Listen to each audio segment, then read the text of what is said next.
On December 22, 1943, a Ford-built B-24 Liberator named Lizzie roared with 87 other B-24s in the cloudy Dutch skies. Their target, Osnabrück in Germany.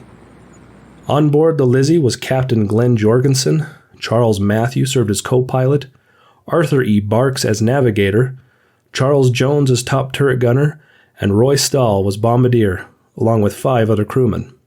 As the Lizzie neared her target, she suddenly lost power in her number 2 engine and began to lag in the formation. Fearful that they would fall behind the squadron and lose its protective strength, Captain Jorgensen ordered the engineer to increase the manifold pressure on the remaining 3 engines in the hope that she would keep up. She didn't. Lizzie arrived at the target behind the rest of the bomb group just after 1430. She dropped her bombs on the city below and headed for home.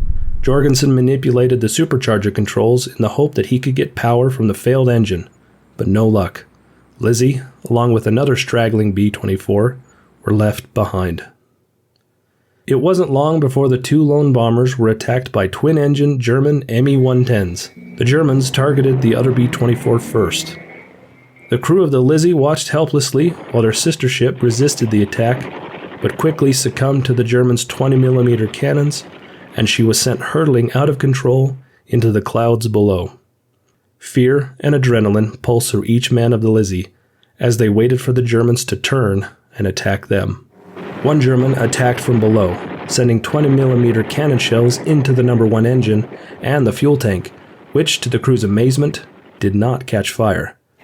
A second attack ripped through the empty bomb bay and mildly wounded both waist gunners while they attempted to return fire on the Germans.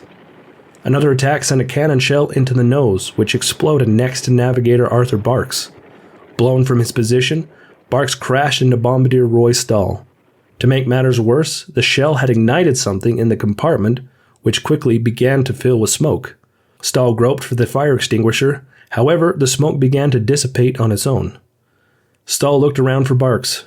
Barks had crawled back to his table and was giving the pilot a heading for home via the interphone when he collapsed onto the cold floor. Stahl rushed to provide first aid. He turned Barks over to find a grisly sight. Barks' side had been blasted open by the exploding cannon shell, right where the flak vest provided little protection. His leg too had been shredded by shrapnel. There was nothing Stahl could do for Barks.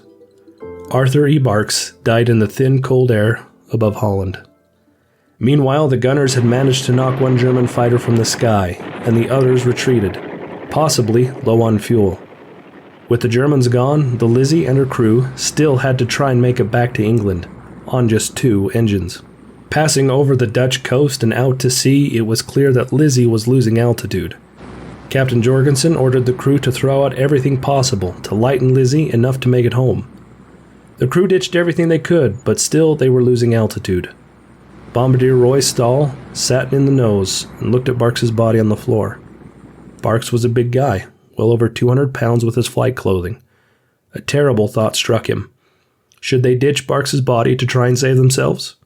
After all, Barks was gone. He would feel no more fear and no more pain.